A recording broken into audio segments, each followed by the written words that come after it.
Nuclear state Pakistan کا وزیر اعظم وہ کس کی ڈکٹیشن پہ چلتا ہے؟ وہ خاتون کہہ رہی ہیں کہ جہاں پہ آپ کی کوئی مخالفت کرتا ہے تو اس کو غداری سے لنک کر دو. وہ آڈیو موجود ہے جس میں وہ کہہ رہی ہیں کہ یہ علیم خان، یہ فلاں ان کو آپ غداری سے لنک کر دیں کیونکہ یہ ہماری مخالفت کرتے ہیں. پہلی چیز. دوسری آڈیو آئی جس میں زلفی بخاری صاحب کو فرما رہی ہیں کہ خان صاحب کی کچھ گھڑیاں ہیں ان کو بیچ وغیرہ دیں، یہ پڑی ہیں، یہ استعمال کی نہیں ہیں. آپ نے اگر F6 میں بیچنی تھی تو یہ دکان سامنے آپ کسی ملازم کو دیں، کسی ڈرائیور کو دیں، ادھر بک جاتی ہیں گھڑیاں.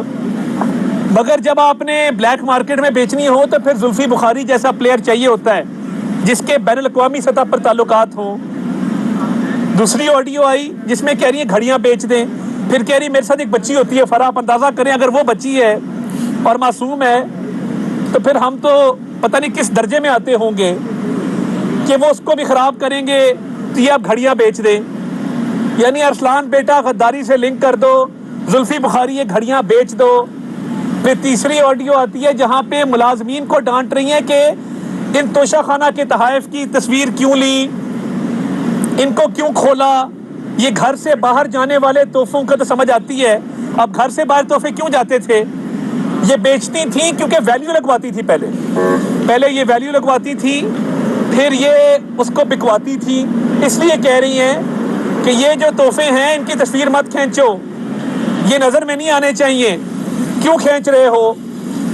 اب بات یہاں تک آ گئی ہے کہ بیانیہ گھڑا جا رہا ہے کہ عدلیہ کو انڈر پریشر کرو، عدلیہ پر وار کرو تاکہ ہمارے خلاف فیصلے نہ دے سکیں. اور کیا لکھا ہے کہ اسٹیبلشمنٹ کو انڈر پریشر کرو، گورنر راج لگانا ہے لگاؤ، اداروں کو انڈر پریشر کریں گے تو ہماری بچت ہوگی. یعنی وہ سنا تھا کہ خان صاحب سارے فیصلے وہاں سے کرواتے ہیں، آج تو بالکل واضح ہو گیا ان آڈیوز کی روشنی میں جو پیرنی صاحبہ کی آئیں اور اب جو یہ ڈائری سامنے آئی ہے تو یہ کوئی اچنبے کی بات نہیں ہے کہ سائفر کے منٹس بیٹھ کے خود بنائے، کوئی اچنبے کی بات نہیں ہے کہ جھوٹا بیانیہ گھڑا گیا، کوئی اچنبے کی بات نہیں ہے کہ پاکستان کو بین الاقوامی سطح پر بدنام کرنے کی کوشش کی گئی. کیونکہ جب فیصلے اس طرح ہوں گے گھر میں بیٹھ کے اور ایک ڈکٹیشن لی جائے گی. اب ایک اور آڈیو اس کو میں ذکر بھی نہیں کرنا چاہتا، زلفی بخاری صاحب والی مناسب نہیں ہے، مگر گھڑیاں بیچنا، ارسلان بیٹا غداری سے لنک کر دو، ملازمین کو ڈانٹ ڈپٹ کے کیوں کھینچی تصویریں، تحریک انصاف کو تقسیم کرنے میں بڑا ان کا ہاتھ ہے. یہ چوری چکاری میں اور عثمان بزدار کو وزیر اعلیٰ لگانے میں پیش نہ ہوتی تو آج ملک کا سیناریو مختلف ہوتا. مگر انہوں نے یہ سارے جرائم کیے ہیں جو آج ڈائری سے ثابت ہو گئے. یہ صرف ڈائری کا معاملہ نہیں ہے، یہ 49 سال کا معاملہ ہے جس کے اندر ایک کے بعد ایک غلط فیصلہ کیا گیا، سپرسٹیشن پہ مبنی فیصلے کیے گئے. جو بھی عمل کرتے مجھے نہیں پتا، اللہ بہتر جانتا ہے، مگر جو بھی معاملات انہوں نے کیے وہ خان صاحب ڈکٹیشن لیتے تھے، یہ ڈکٹیشن دیتی تھی. کیا یہ جائز ہے کہ ایک وزیر اعظم اپنے حلف سے انحراف کرے اور اس طرح کے فیصلے کرے، ایک نیوکلیئر اسٹیٹ کا وزیر اعظم، اور اس طرح فیصلے ہوں گھر میں بیٹھ کے؟ تو یہ سائفر کی بھی کہانی اس سے ملتی جلتی ہے، یہی ہوا ہے، انہی کے ڈکٹیشن پہ ہوا ہے.